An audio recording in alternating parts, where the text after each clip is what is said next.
பொம்பளை ஆளுகள்லாம் கை தட்டினா தலைமுடி நிறையா வளருமா? தட்டலையா? நம்பிக்கை இல்லை. நம்மளெல்லாம் நம்ப இது சந்தேகமாக இருந்தால் அமெரிக்காவில் போய் கேட்கணும்.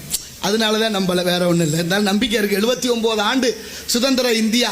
வந்தவன் போனவனெல்லாம் நம்பித்தான் இந்த கிரியா. நம்மளை ஒருத்தர் சாமி முடி இருந்திருக்காரு, ஒரே ஒரு வில்வயலை சரி சிவலிங்கத்துக்கு கிள்ளி போட்டுக்கிட்டே இருக்காரு. ஓம் சிவாய நமோ, ஓம் சிவலிங்காய நமோ, ஓம் பவாய நமோ, ஓம் பவலிங்காய நமோ, ஓம் ஆத்மாய நமோ, ஆத்மலிங்காய நமோ, இப்படி சொல்லிக்கிட்டே இருந்தாரு. ஒரு இலை எவ்வளவு நேரம் கிள்ள முடியும்? முடிஞ்சு போச்சு இலை. வெறுங்கையை ஆட்டிக்கிட்டே இருந்தாரு. சாமி பார்த்தாரு, ஏன்டா என்னையே ஏமாத்துற? இலை முடிஞ்சு எவ்வளவு நேரம் ஆகி போச்சு, வெறுங்கையவே ஆற்றியடா, என்னையே நீ ஏமாத்துறவன் ஊரை எவ்வளவு சாமி நினைப்பாரா? நினைக்க மாட்டாரா? கடவுள் சர்வைக்கியன் இல்லையா?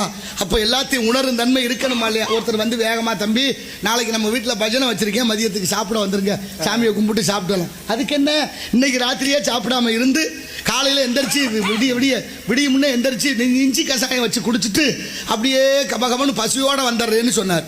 பொழுது விடிஞ்சிச்சா இல்லையா? குளிக்காம சாமியை கும்பிடாம வேகமாக கிளம்புனாரு அந்த பஜனை நடக்கிற வீட்டுக்கு. 3 மைல் போனவரை திரும்ப ஓடி வந்தார். ஒரு பதட்டமாக வந்தார் வீட்டுக்கு. மனைவி கேட்டாங்க, என்னங்க பஜனைக்கு போறேன்னு போனீங்க, ஏன் இப்படி பதட்டமாக ஓடியாரிய?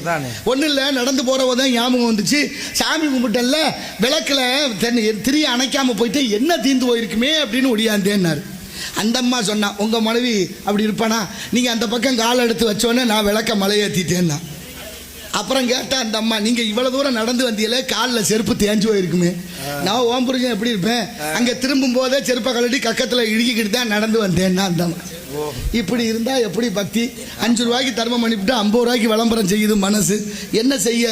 இந்த கை கொடுக்கறது இந்த கைக்கு தெரியக்கூடாதான். ஈதல் இசைப்பட வாழ்தல் அதுவல்லது ஊதியம் இல்லை உயிர்க்கின்றார். எத்தனை தத்துவங்களும் மொழிகளும் நமக்காக உருவாக்கி வைத்திருக்கிறார்கள் முன்னோர்கள். அதையெல்லாம் கடைபிடிக்கணும். நாளைய தலைமுறையை பண்பட்டவர்களாக ஆக்க வேண்டும் என்ற நல்ல எண்ணமும் நல்ல சிந்தனையும். அதனாலதான் பாரதி சொன்னான், பெரிதினும் பெரிதிகள் தாய்மார்கள் கருணையோ வடிவமானவர்கள். ஒரு குழந்தைய 7200 மணி நேரம் கருவுல சுமக்கிறாங்க. 7200 மணி நேரம், 9 மாசம் 9 நாள் 9 மணி நேரம் 9 வினாடி. அந்த குழந்தை வந்துருது வெளியில 10வது மாதம், மாத கணக்கு 10 மாதம். 10வது மாதம் குழந்தை தனஞ்சயன் என்ற வீக்கங்காற்றால் உந்தி தள்ளப்பட்டு வெளியில் வந்த உடனேயே பாராட்டி சீராட்டி தாளாட்டி நம்ம சாப்பிட்டா பிள்ளைக்கு என்ன பண்ணுமோன்னு வாயை கட்டி வைத்த கட்டி வளர்த்து அந்த பிள்ளை ஒரு 5 வயசுல அப்படி நடந்து வந்தா, யாரா தம்பி, யார் மகன், உங்க அப்பா பேர் என்ன அப்படின்னு கேட்டா அவன் உடனே சொல்றான், ரமேஷ் மையன் அப்படின்னு சொல்றான். சே ரமேஷா சுமந்தாரு? சுமந்தது அவங்க அம்மா. ஆனா பேர் யாருக்கு? அவங்க அப்பாவுக்கு. ஏன் வருது?